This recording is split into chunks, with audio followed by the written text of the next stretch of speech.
aqui, Serção disse o seguinte: o mundo está muito rápido, mas aquilo, a análise não é squash ou peteca olímpica, tem que metabolizar feito jiboia, numa espécie de estado contemplativo.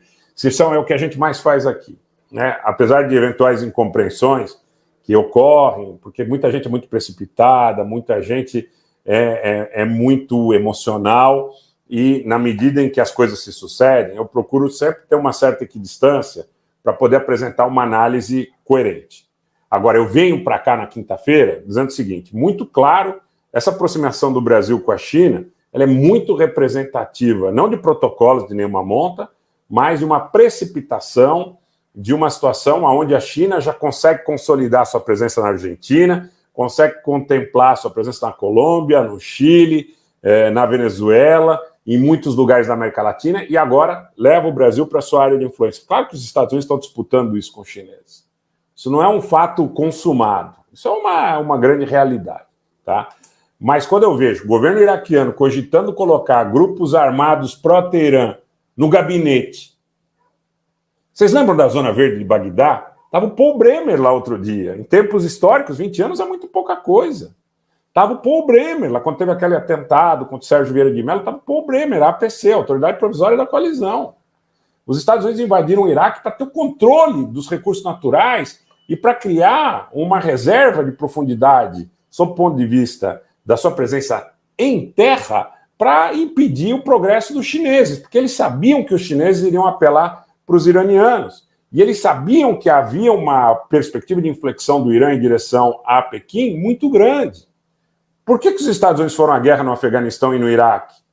Eles foram para a guerra no Afeganistão e no Iraque porque o Afeganistão e o Iraque eram estrategicamente bem localizados em direção a coibir o avanço chinês e em direção a garantir recursos energéticos para que nessa disputa, sob o ponto de vista econômico, seus setores industriais fossem privilegiados com petróleo e gás abundantes e baratos.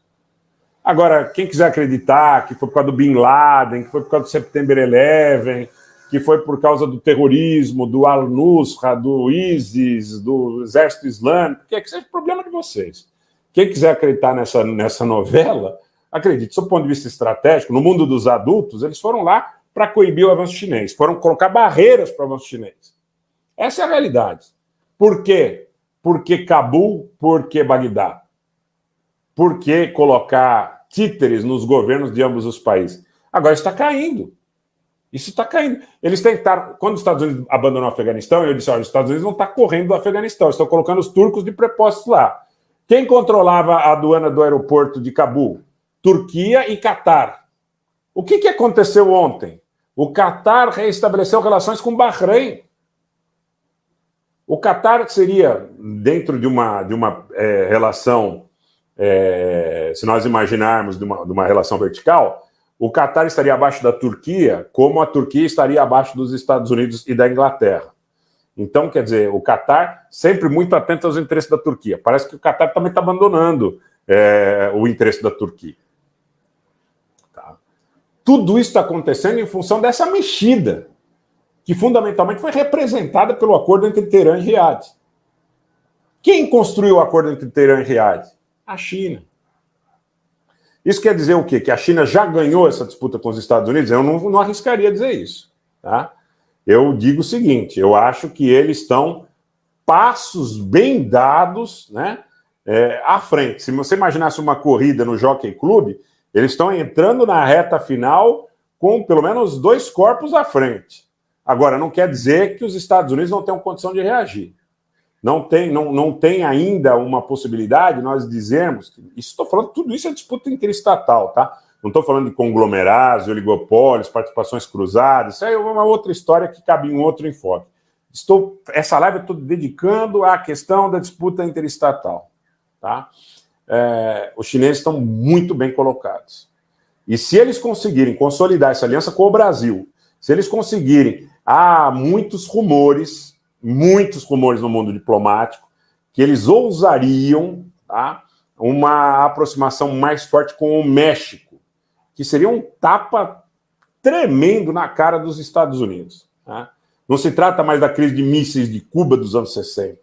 Tratar-se-ia de uma enorme fronteira com um país importante a nível de reservas energéticas, com um país importante a nível de tratados comerciais com os Estados Unidos, com um país importante, inclusive, a nível de contenção de fluxos migratórios, de tráfico de drogas, uma série de coisas aí que vocês sabem. Se realmente os chineses forem com uma posição muito agressiva em direção ao México para consolidar essa aliança, eu diria que, nesse caso, eles conseguiriam colocar mais um obstáculo para esse desenvolvimento dos Estados Unidos como sendo aí um país que não era objeto de desafios desse tipo, né? Não era objetivo de desafios desse tipo. Então, a posição da visita do Lula à China não é o Lula, né? Muito menos o PT, muito menos, não se trata de esquerda, de direita, desse debate muitas vezes construído para as crianças, é debate de adulto. O Brasil, através do seu chefe de Estado, através do seu governo, né, que hoje assume a presidência do Banco dos BRICS, né, do NDB, né, do Banco de Desenvolvimento dos BRICS, deve ser responsável aí sobre uma campanha maciça, e aqui é um ponto que eu quero que vocês fixem o entendimento de vocês, de investimentos em infraestrutura no Brasil nos setores ferroviário, rodoviário, hidroviário, de comunicações, de logística e também de certas matrizes tecnológicas que interessem para esse desenvolvimento da República Popular da China. O Brasil deve voltar com acordos muito importantes, consolidados também nos setores aeroespacial e também no setor de aviação civil. Eu tive uma informação ontem, conversando com alguém bastante bem próximo e bastante bem informado a respeito dessas conversas, que o Brasil terá, como resultado destes encontros que estão sendo realizados agora na China, uma repercussão muito positiva no setor aeroespacial e no setor da aviação civil. Então, vamos atentar, porque devem vir, inclusive, pacotes que proponham a transferência da matriz tecnológica